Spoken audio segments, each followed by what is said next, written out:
नमस्कार मित्रांनो, मी आपला व्हिडिओ मित्र सुरेश मुरलीधर कोडितकर यूट्यूबवरील ऑफबीट या चॅनलवर तुम्हा सर्वांचे स्वागत करतो. आता आज आपण एक असा विषय घेऊन आलेलो आहोत, जो विषय प्रत्येक व्यक्तीच्या आयुष्यातील महत्त्वाचा एक टप्पा असतो आणि तो विषय आणि तो टप्पा म्हणजे विवाह. विवाह मुलीसाठी असेल, मुलासाठी असेल, तो एका वेगळ्या जीवनात त्यांचा प्रवेश करत असतो. एक वेगळं भावविश्व त्यामुळे निर्माण होत असतं.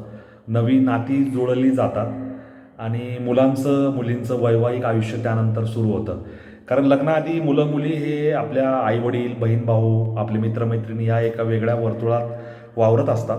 परंतु लग्नानंतर त्यांचं आता समजा काळच असा बदलला आहे की मित्रमैत्रिणींचं मैत्री, त्याच्यानंतर प्रेम, त्यानंतर प्रेमविवाह, अशा पद्धतीने पुढे जाणारा समाज आपण आज पाहत आहोत.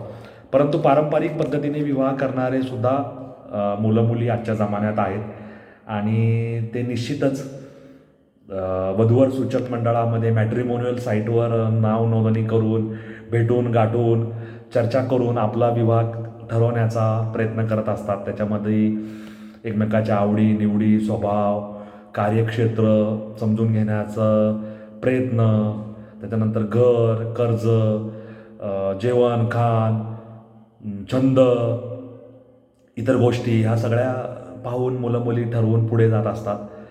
आता त्याबद्दल आपण जास्त काही बोलणार नाही आहे, परंतु लग्न ही संपूर्ण भारतात एक फार मोठी बाजारपेठ आहे. लग्नाच्या अनुषंगाने अनेक गोष्टींची उलाढाल होत असते. आता तुम्हीच विचार करा, एखादं लग्न कार्य असेल तर पत्रिका आल्या, छपाई आली, अक्षता आल्या, मुंडावळ्या आल्या, बाशिंगा आले, बस्ता आला, साडी चोळी, साखरपुड्याची कापडं असतील, हळदीची साडी असेल, शालू असतील लग्नाचे, वरात असेल, मेहंदी असेल, प्री वेडिंग शूट असेल, त्याच्यानंतर होमाचं काही असेल, त्याच्यानंतर लग्नानंतरचे विधी असतील, सत्यनारायण पूजा, जागरण, गोंधळ, हनीमूनला जाणं असेल, फिरायला जाणं असेल, या सगळ्या टप्प्यांमध्ये इतकी कामं असतात, इतक्या गोष्टी असतात की त्याच्यामधून अनेक ठिकाणी आपण पैसे खर्च करतो आणि ह्याच्यामधून बाजार चक्र सुरू राहतं.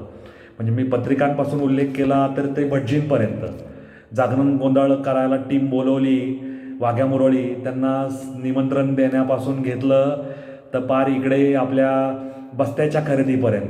त्याच्यानंतर वधूसाठी ते डोली असेल, वरासाठी ते बँड बाजा घोडा, त्याच्यानंतर पाहुण्यांसाठी जेवणावळी असतील, पोशाख असतील, हार, टावेल, टोपी, ह्या सगळ्याचं गणित घेतलं. मंडप असेल, माळा असतील, व्हिडिओ शूटिंग असेल, काय म्हणजे फोटोशूट असेल, सगळं घेतलं तर ह्याच्यातून फार मोठी उलाढाल होत असते.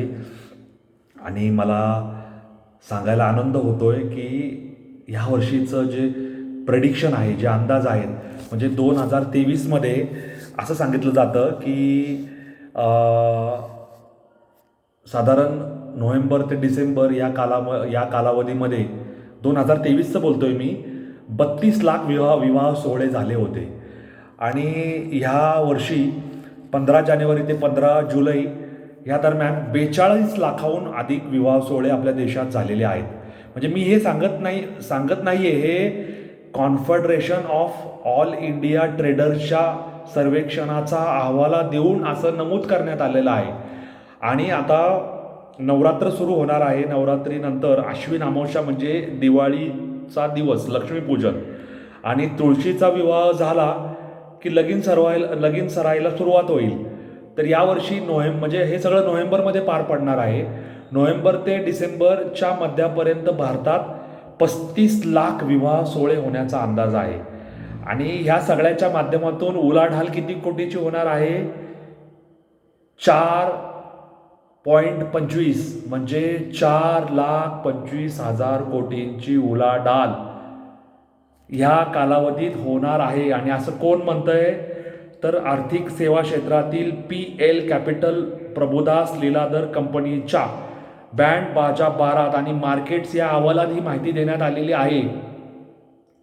म्हणजे तुम्ही विचार करा की सणासुदीच्या दिवाळीच्या कालावधीत आणि त्याच्यानंतर लग्नसराईमध्ये ग्राहकांच्या खर्चात वाढ होणार आहे. कशामुळे? रिटेल, आदरातिथ्य, पर्यटन, सुवर्ण व्यवसाय, वाहन उद्योग, विमान वाहतूक, जेवणावळी आणि बाकीचे मी सगळ्या गोष्टी तुम्हाला सांगितलेल्या आहेतच.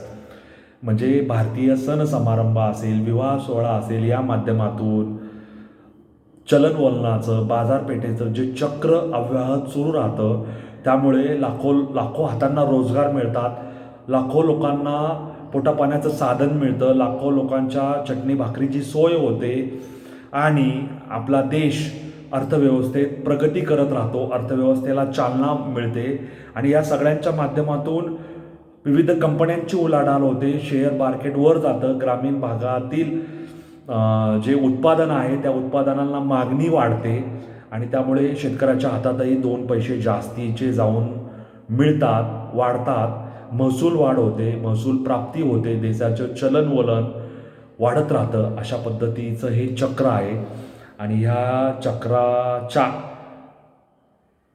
माध्यमातून आपण आपल्या घरगुती सण समारंभ, विवाह सोहळासुद्धा हा घरगुतीच असतो, या माध्यमातून एकत्रीकरण होतं, देण्याघेण्याचं असेल, गप्पाष्टका असतील, मतमतांतरे असतील, विनोद असेल, काव्यशास्त्र विनोद यांची पखरण होत राहते, कौटुंबिक स्नेह मेळावा, स्नेहीजनांचं एकत्र येणं होत राहतं, वधूवर एकत्र येतात, त्यांचं एक वेगळं जीवन ह्या क्षणापासून फुलायला सुरुवात होते. अशा पद्धतीचा हा विवाह सोहळा या नोव्हेंबर-डिसेंबर 2024मध्ये एवढे लाख विवाह सोहळे येऊ घातलेले आहेत, एवढे लाख कोटी हजार कोटींची उलाढाल होणार आहे.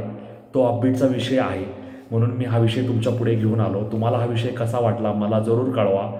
तुमच्याकडे येणाऱ्या विवाह सोहळ्यांबद्दल काही चांगलं ऑफबीटमध्ये नमूद करण्यासारखं असेल तर ते मला जरूर कळवा.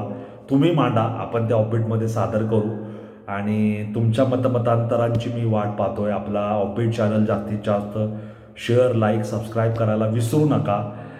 ऑफबीटच्या वाटेवरील वारकरी व्हा, सहकारी व्हा आणि ह्या ऑफबीट चॅनलचं भरणपोषण करत राहा, अशी माझी तुम्हाला या निमित्ताने विनंती आहे.